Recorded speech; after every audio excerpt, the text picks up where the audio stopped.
மகத்துவம் நிறைந்த மார்கழி மாதம் நாளைய தினம் பிறக்கிறது. இது தனுர் மாதம் என்று அழைக்கப்படுகிறது. மாதங்களில் நான் மார்கழி என்று அந்த மகாவிஷ்ணுவே கூறியுள்ளார். சிறப்புகள் நிறைந்த மார்கழியில் அதிகாலையில் குளித்துவிட்டு பாவை நோன்பு இருந்தால் மனதிற்கு பிடித்த கண்ணுக்கு நிறைந்த கணவர் கிடைப்பார் என்பது நம்பிக்கை.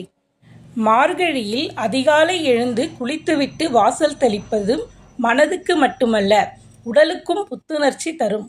சூரியனிடமிருந்து வருகிற ஓசோனின் தாக்கம் மார்கழி அதிகாலையில் அதிகமாக இருக்கும். இதனால் அதிகாலையில் வெளியே வருவதால் அந்த காற்றும் கதிரும் உடலை வலிமைப்படுத்தும் என்பதால்தான் அதிகாலை குளியலை முன்னோர்கள் அறிமுகம் செய்திருக்கிறார்கள். மார்கழி மாதத்தில் அதிகாலையில் எழுந்து குளித்துவிட்டு வாசலில் கோலமிடுவது தொன்று தொட்டு நடந்து வருகிறது. மாட்டு சாணத்தில் பிள்ளையார் பிடித்து வைத்து வழிபடுவதும் நடக்கும். மாட்டு சாண உருண்டையில் பூசணி பூவை செருகி கோலத்துக்கு நடுவே வைப்பது மார்கழி முழுக்கவே நடைபெறும். சில வீடுகளில் அந்த பூ உருண்டையாக வரட்டியாக தட்டுவார்கள்.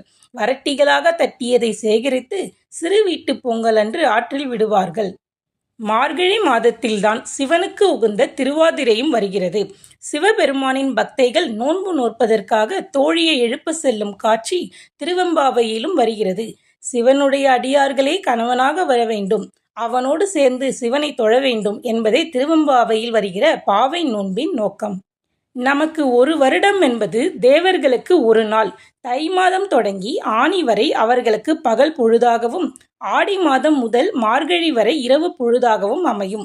அப்படி பார்க்கும்போது அதிகாலையான பிரம்ம முகூர்த்தம் மார்கழியில்தான் வருகிறது.